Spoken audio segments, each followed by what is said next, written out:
નમસ્કાર દર્શક મિત્રો, કરંટ ટોપિકમાં હું પીનલ આપ સૌનું સ્વાગત કરું છું। કરંટ ટોપિકમાં વાત કરી રહ્યા છે આજે રાજસ્થાનના રાજકારણની ફરી એક વખત ચર્ચા કરી રહ્યા છે, કારણ કે કહી શકાય છે કે 32 દિવસ સુધી જે પોલિટિકલ ડ્રામા ચાલ્યો એ પોલિટિકલ ડ્રામાનો હવે અંત આવી ચૂક્યો છે અને સચિન પાયલટનો પ્લેન જે ઉડ્યો હતો હવે ક્યાંક કહી શકાય છે કે ફરી એમના ઘરમાં જ લેન્ડ થયો છે અને એના ઘણા બધા કારણો અહીંયા જવાબદાર જોવા મળી રહ્યા છે। જે રીતે સચિન પાયલટ સોમવારે સોનિયા ગાંધી રાહુલ ગાંધીને મળ્યા છે, હાઈકમાન્ડ સાથેની બેઠક તેમની થઈ છે ને બેઠક બાદ જે તેમને કહેવામાં આવ્યું છે કે એમની જે તે સમસ્યાઓ છે તેનું નિરાકરણ લાવવામાં આવશે ને ત્યાર પછી સચિન પાયલટ તેમનું જે પ્લેન છે તે ઘરમાં લેન્ડ કરવા માટે તૈયાર થઈ ચૂક્યા છે।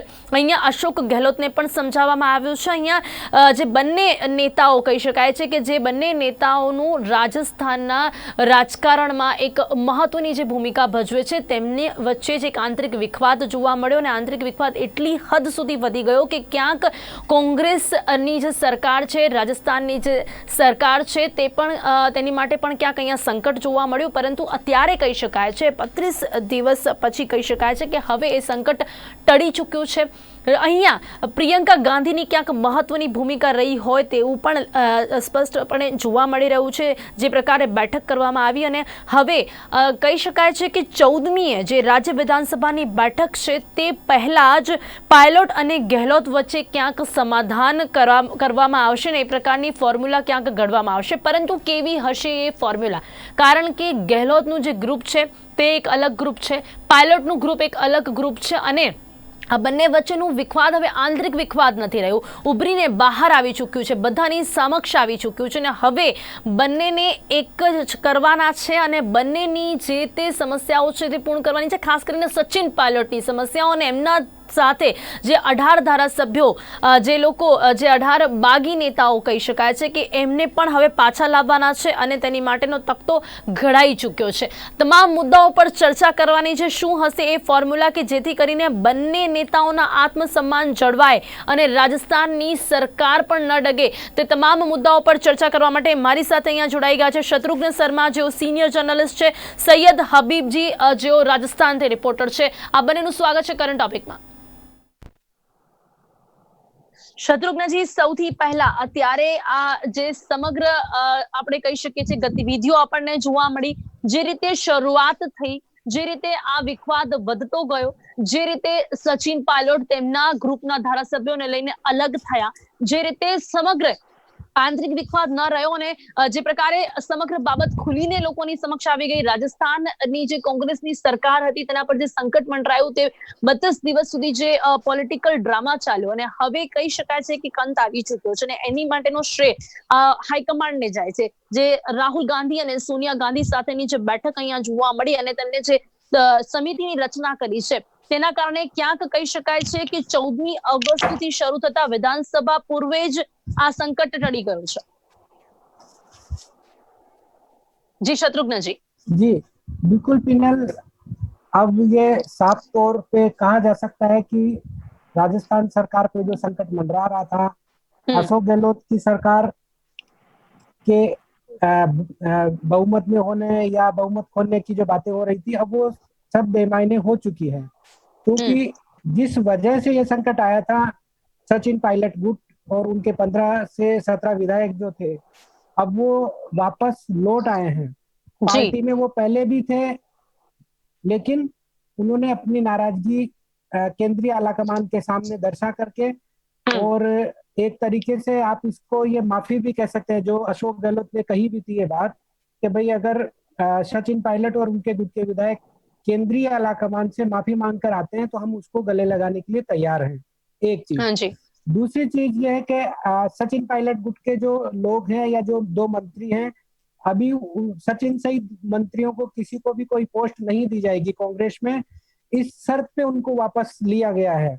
पहले जो शर्त रख रहे थे सचिन पायलट, एक ही शर्त रख रहे थे, वो था मुख्यमंत्री का पद। जी जी, और अभी ऐसा कुछ नहीं हो पाएगा क्योंकि इतने सारे अवरोधों के बीच में भी अशोक गहलोत अपनी सरकार बचाए रखने में सफल साबित हुए हैं। बिल्कुल, अशोक गहलोत अपनी जगह पे पूरी तरह सही थे, पूरी तरह अडिग थे, उनके पास पूरा नंबर था, इसीलिए उन्होंने इस खेल को इतना लंबा खींचा कि सचिन गुट धीरे धीरे अपने आप जनमानस में भी उनकी छवि खराब हुई है। हाँ और जी। एक तरीके से उनका जो राजनीतिक वर्चस्व जो राजस्थान की राजनीति या जमीन पे उनकी पकड़ थी, वो धीरे धीरे कमजोर हुई है और वो एक तरीके से एक्सपोज होते गए हैं। और इसमें जी। केवल अशोक गहलोत गुट ही नहीं, हम्म। कांग्रेस के अलावा बीजेपी का भी एक गुट यही काम कर रहा था कि वो लगातार सचिन पायलट को और उनके गुट को हम्म। बदनाम कहिए या उनको एक तरीके से नीचे दिखाने की कोशिश कर रहा था। जी। जी। सचिन पायलट सिर्फ और सिर्फ मुख्यमंत्री बनने के लिए उन्होंने ये सब किया था। और हम्म। मुख्यमंत्री पद छोड़ने के लिए अशोक गहलोत कतई तैयार नहीं थे, भले उनको अपनी सरकार दांव पे लगानी पड़ी। और लगभग हम्म। एक सवा महीना तक ये सरकार उनकी दांव पर भी रही। अशोक जी। गहलोत ने अपने बयानों में कई बार ये कहा कि 6 महीने में तीसरी बार ये कोशिश हुई है उनकी सरकार को गिराने की। जी। जब उनसे ये पूछा गया कि आप जब पता था तो आपने कुछ किया क्यों नहीं, तो उन्होंने यही कहा कि हमने इस खेल हम्म। को लंबा खींचा, इसीलिए हमने अपनी सरकार को बचा लिया। इसका हम्म। मतलब यही होता है कि सचिन के साथ 35-40 विधायक थे, जिनको धीरे धीरे करके हम्म। अशोक गहलोत ने अपने पाले में लिया। और उसके बाद वो ये जो चल रहा था, उस एसओजी के में एक एफआईआर दर्ज होती है, जिसमें सचिन पायलट और कुछ विधायकों के खिलाफ एफआईआर दर्ज होती है और उसमें जी। जी, राजद्रोह का केस लगाया विश्वासघात, जाता पक्ष है। के साथ यस। विश्वासघात करने के लिए उनके विरुद्ध कार्यवाही की मांग उठी। और वो जी। केस वापस लेने के बाद ही ये गुट हम्म। अब वापस आया है। जी। जी। जी। जी, और कहीं ना कहीं वो तो पहली शर्त बनती ही है, अगर वो पक्ष में वापस आते हैं तो उनके आत्मसम्मान के लिए ये तो बहुत ही जरूरी था। शत्रुघ्न जी, सैयद जी, बिल्कुल। अब आपका क्या मानना है? अभी जिस तरह की पूरी राजकीय गतिविधि राजस्थान में देखने मिली, कहीं ना कहीं कहा जा सकता है कि सचिन पायलट ने जो कुछ भी किया उससे सबसे ज्यादा व्यक्तिगत नुकसान उन्हें ही हुआ है। क्योंकि जिस तरह से वो अपने धारासभ्यों को लेकर अलग हुए और उसके बाद भी सरकार का कुछ बिगाड़ नहीं पाए, और उसके बाद अब वो वापस अपना प्लेन अपने ही घर में लैंड कर रहे हैं, लेकिन कहीं ना कहीं उनकी जो व्यक्तिगत छवि है वो खराब हुई है, ये कहा जा सकता है। उनका जो राजनीतिक वर्चस्व है वो यहाँ कम होता हुआ दिखाई दे रहा है। क्योंकि 20 जुलाई को जो अशोक गहलोत जी ने कहा था कि पायलट जी के बारे में कि वो निकम्मे हैं, ये सुनते हुए भी, ये प्रतिक्रिया दी हुए उनके लिए, उसके बावजूद भी वो अब वापस आ रहे हैं। जैसा कि कारण वो दे रहे हैं कि उनकी सारी ही समस्याएं दूर की जाएगी, लेकिन व्यक्तिगत नुकसान उन्हें यहाँ पर हुआ है। जी मैडम, आप जो बात कह रहे हैं वो बिल्कुल सही है, हम्म। लेकिन मेरा ये मानना है कि सचिन पायलट के पास कोई विकल्प बचा नहीं था, जी। क्योंकि उनके पास नंबर नहीं थे। हम्म। है ना, उन्होंने बीजेपी के साथ मिलकर बीजेपी के तरकश में जितने तीर थे सारे चला दिए, हम्म। लेकिन एक भी अशोक गहलोत के ऊपर जाके लगने में कामयाब नहीं हो सका। जी।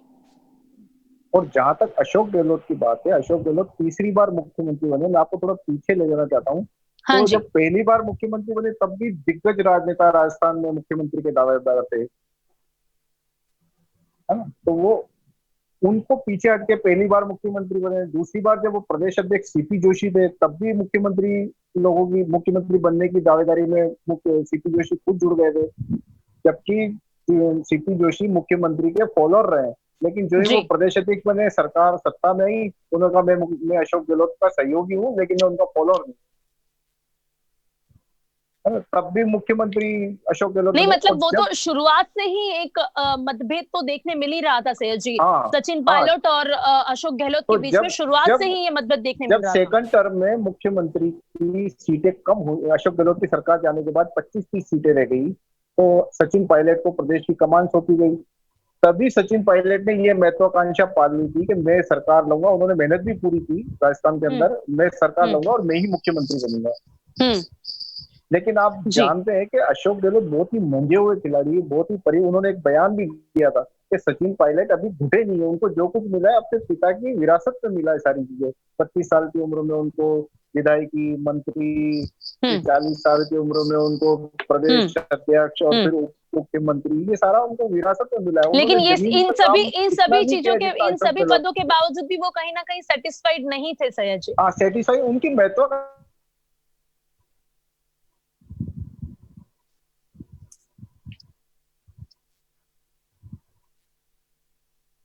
जी, शत्रुघ्न जी, जी। जी आपको कहीं ना कहीं लगता है कि जैसा कि मैंने अभी अभी मुख्यमंत्री बनूंगा, और ये वो भी एक सचिन को सपोर्ट करता है, एक अशोक गहलोत को सपोर्ट करता है। जी, है ना। तो अभी भी लोग ये कह रहे हैं कि देर सवेर अभी भी दो चीजें आ रही है। एक तो आप जो कह रहे हो कि सचिन पायलट का कद घट गया हम्म है ना, सचिन पायलट को नुकसान हुआ, ये जाहिर बात है कि सचिन पायलट को जबरदस्त नुकसान हुआ है। लेकिन अब भी हम्म उनके लोग ये कह रहे हैं कि देर सवेर मुख्यमंत्री को जाना ही पड़ेगा। जो नहीं, आपने लेकिन जो जो, इस जो बात आपने का सवाल एहसास किया। सचिन पायलट को हुआ है, ये लगता है सर जी, जिस तरह से वो घर वापसी उनकी हुई है, लगता हाँ, है कि अब उन्हें इस बात का एहसास हुआ है कि इतने धारासभ्यों को ले जाने के बावजूद भी वो अशोक गहलोत की सरकार का कुछ नहीं बिगाड़ पाए। कुछ नहीं बिगाड़ सके। उनको निकम्मा कहने के बाद आज सुबह ही उन्होंने बयान दिया है।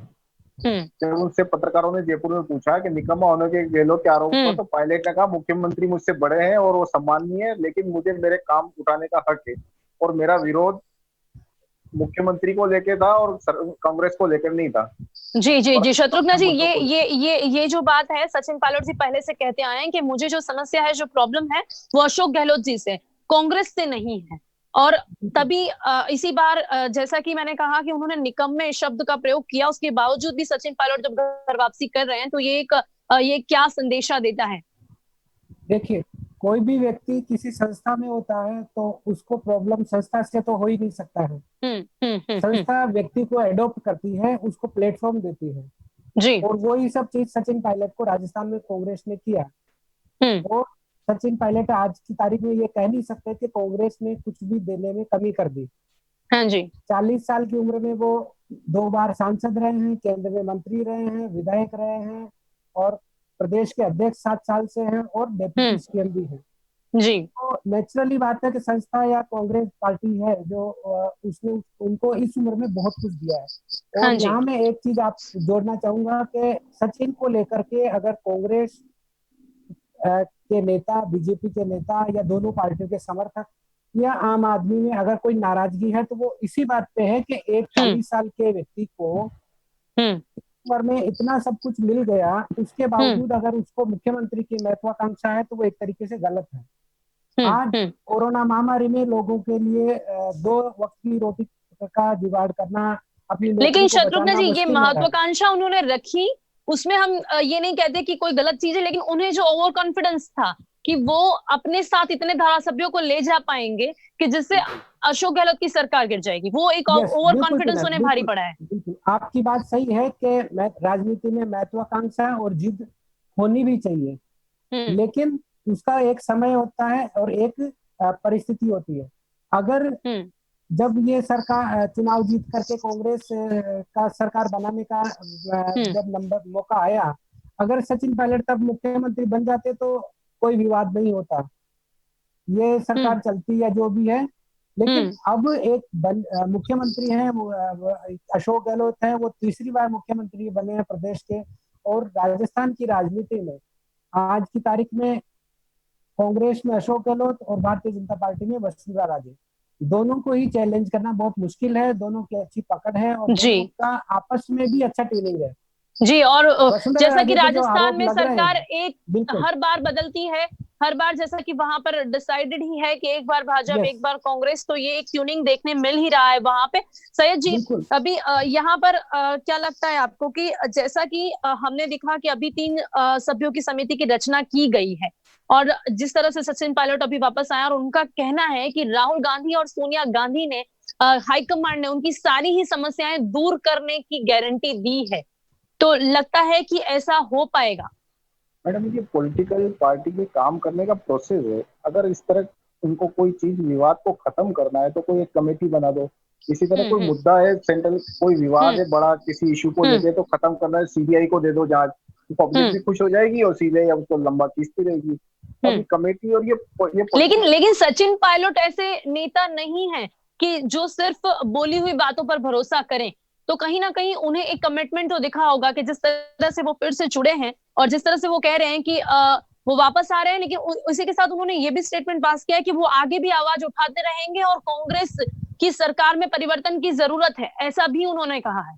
मैडम, अब अगर वो ये नहीं कहेंगे तो वो नेता ही नहीं रहेंगे फिर। वो जी अगर जी ये बात नहीं कहेंगे तो वो तो उनका पॉलिटिकल करियर बिल्कुल खत्म हो जाएगा। फिर तो पार्टी में वो कार्यकर्ता ही रहेंगे, फिर कोई पद वगैरह मिलने वाला नहीं। इसलिए वो कह रहे हैं। एक्चुअली क्या है कि राजस्थान की पॉलिटिकल कल्चर ही इस तरह की है कि वहां पे आप बगावत करके जिंदा नहीं रह सकते। जी। है ना, उनके साथ जाने वाले विधायक भी ये कह चुके हैं कि हम कांग्रेस नहीं छोड़ना चाहते, हाँ जी। है ना। इसलिए जी। उनके ऊपर दो तरह से प्रेशर था कि वो महत्वाकांक्षा में अलग तो हो गए, लोग हम्म। साथ आ गए, लेकिन उनके अंदर के विधायक ही कहने लगे हम कांग्रेस नहीं छोड़ेंगे, तो उनके पास हम्म। कोई विकल्प ही नहीं बचा था वापस कांग्रेस में जाने के अलावा। जी जी उनके जी। साथ उनके साथी जो भंवरलाल शर्मा वरिष्ठ विधायक है जो उनके साथ थे, वो हम्म। आज सुबह मुख्यमंत्री से मिल जी भी जी। है। नहीं मतलब वो बोले जब पंद्रह उनसे मिले पंद्रह लोग तभी अलग से कहीं कैसे ना जा कहीं ये सकते हैं। साइन आ गई थी, जब भंवरलाल शर्मा जी आज सुबह अशोक गहलोत से मिले हैं, तभी कहीं ना कहीं ये साइन आ गई थी कि इसका अंत अब आ सकता है। हाँ, तो जी। ये राजस्थान का कल्चर ही ऐसा है कि जिसने बगावत की, वो चाहे बीजेपी बिल्कुल। से हो चाहे कांग्रेस से हो, उसको अलग हम्म। थलग होना ही पड़ा, क्योंकि यहाँ पे सिर्फ बीजेपी और कांग्रेस का ही खेल चलता है। आपने आपने बोला ही ये 5 साल बीजेपी 5 साल कांग्रेस। यहाँ जी पे जी जी बसपा जी। ने भी अपनी अभी पूरी ताकत लगा चुकी है, यहाँ समाजवादी पार्टी अपनी पूरी ताकत लगा चुकी है, यहाँ पे हम्म। जनता दल, राष्ट्रीय जनता दल, वीपी सिंह, ये सारे लोग अपनी पार्टी को खड़ा करने के लिए ताकत लगा चुके हैं, सब विफल हुए हैं।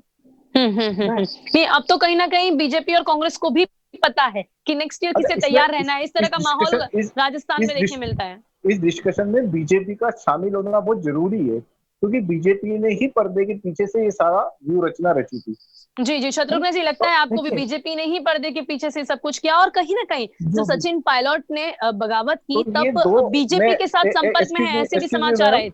जी मैं जी आपको जी दो सैयद बातें जी। बता, दो नेताओं के महत्वाकांक्षा की वजह से ये पूरा 1.5 महीने 2 महीने पूरा डिस्टरबेंस, पॉलिटिकल डिस्टरबेंस रहा, सरकार का डिस्टरबेंस रहा, इसलिए लोगों को नुकसान उठाना पड़ा। इन दो नेताओं की सबसे बड़ी महत्वाकांक्षा थी, जी। एक सचिन पायलट की जो अशोक गहलोत को हटा के खुद मुख्यमंत्री बनना चाहते हैं, दूसरा हाँ जी। बीजेपी में जी। गजेंद्र सिंह शेखावत की, जो ऊपर से, जिनको पायलट और जिनको अमित शाह और मोदी का समर्थन है, उनको प्रदेश अध्यक्ष बनाने की भी पहले कई बार मांग उठी थी, और दोनों हम्म। नेता अपनी महत्वाकांक्षा को लेकर पूरी पब्लिक को लॉस किया है ये पॉलिटिकल।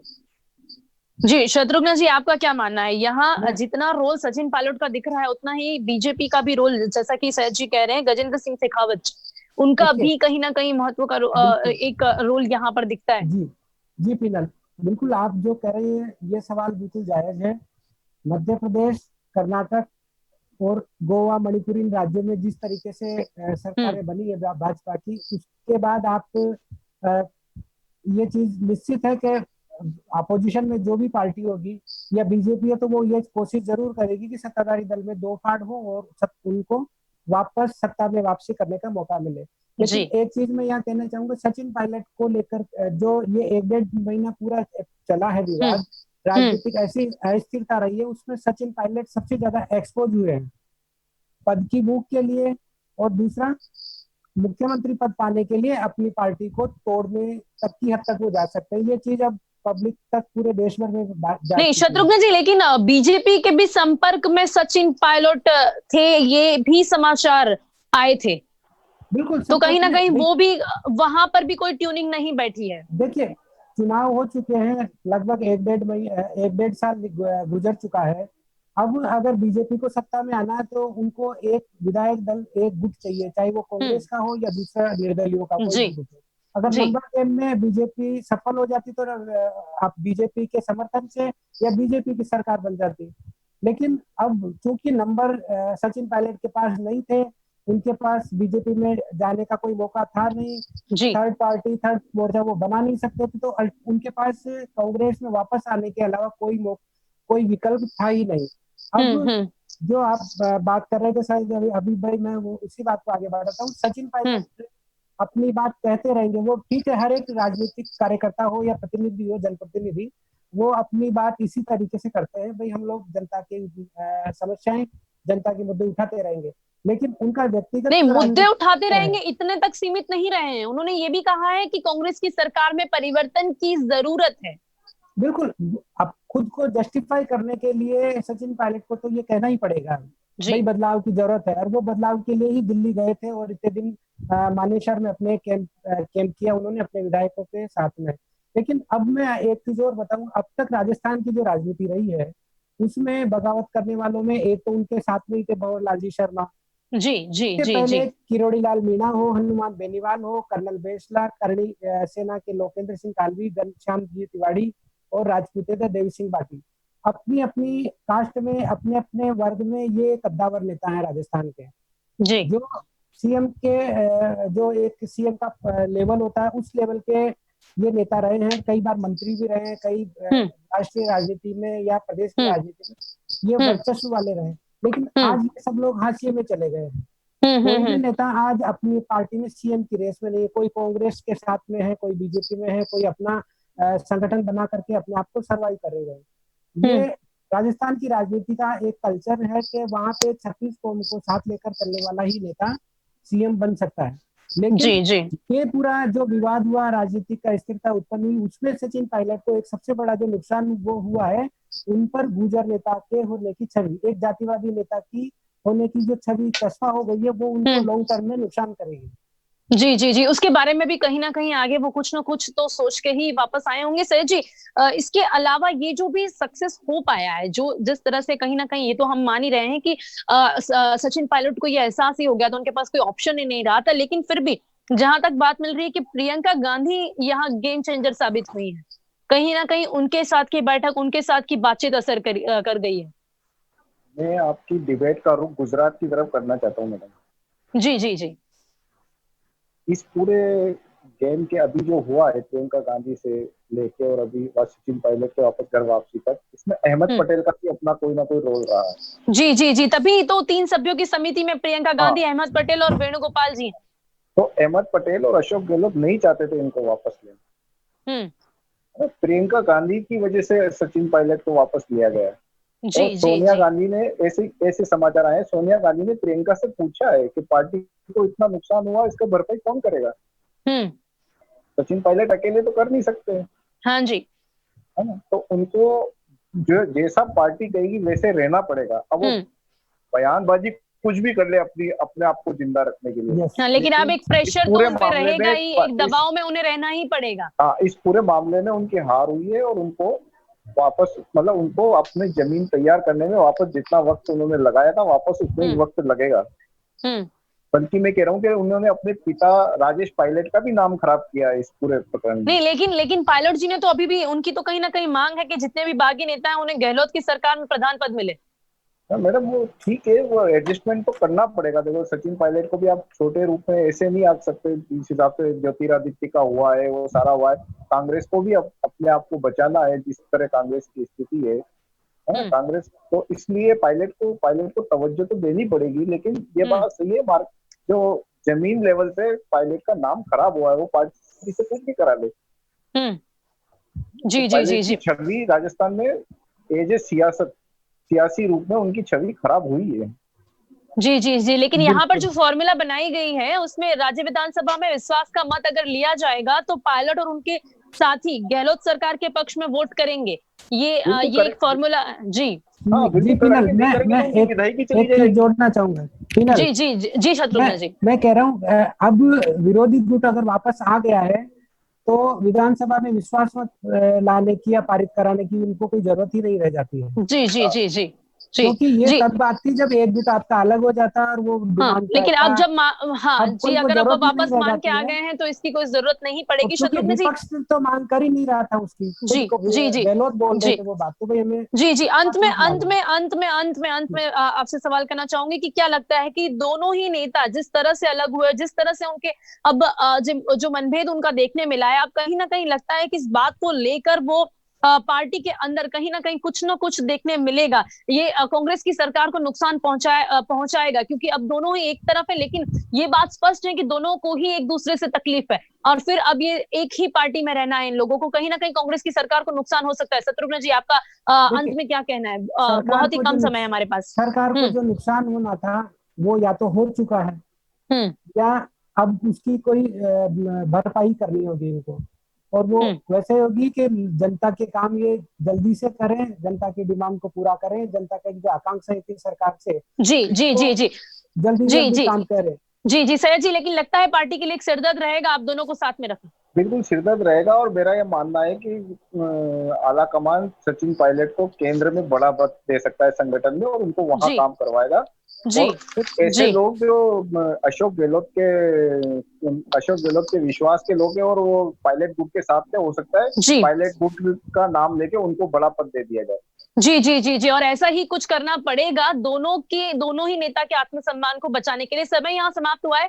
શત્રુઘ્ન જી સૈયદજી આપ બંને મારી સાથે ચર્ચામાં જોડાયા તે બદલ આપ બંનેનો ખૂબ ખૂબ ધન્યવાદ। દર્શક મિત્રો, આજે આપણે અહીંયા ચર્ચા કરી છે જે પ્રકારનું રાજકારણ અત્યારે રાજસ્થાનનું જોવા મળ્યું, પરંતુ હવે ક્યાં કહી શકાય કે આ જે અત્યાર સુધી જે સંકટ મંડરાયું હતું તેનું ક્યાંક અંત આવી ચૂક્યું છે અને તેની માટે સમિતિની રચના કરવામાં આવી છે અને જે પ્રકારે મેં જણાવ્યું, પ્રિયંકા ગાંધી, અહેમદ પટેલ અને વેણુગોપાલ આ સમિતિ સભ્યો છે અને તે લોકો અહીંયા ક્યાંક ચર્ચા કરશે। બંને નેતાઓની વાત અહીંયા સાંભળવામાં આવશે અને સમસ્યાનું નિરાકરણ લાવવામાં આવશે। ચોક્કસપણે સચિન પાયલોટની ઘર વાપસી થઈ ચૂકી છે, પરંતુ હવે એક દબાણ, એક પ્રેશર તેમના પર અહીંયા રહેશે અને તમામ જે બાબતો છે જે સરકારની અને તેની સાથે જ અત્યારે અશોક ગેહલોત પ્રમાણે જ આ સરકાર ચાલશે અને એમને જે કંઈ પણ કહેવામાં આવશે તેમને માનવું જ પડશે। પરંતુ છતાં પણ તેઓ કહી રહ્યા છે કે તેઓ અવાજ ઉઠાવશે અને પરિવર્તન જરૂરી છે, પરંતુ જોવાનું રહેશે કે કોઈ પરિવર્તન સરકારમાં આવશે કે પછી ખુદ સચિન પાયલોટમાં। અત્યારે કરંટ ટોપિકમાં બસ આટલું જ। ફરીથી મળીશું એક નવા વિષય સાથે, ત્યાં સુધી રજા આપશો। નમસ્કાર।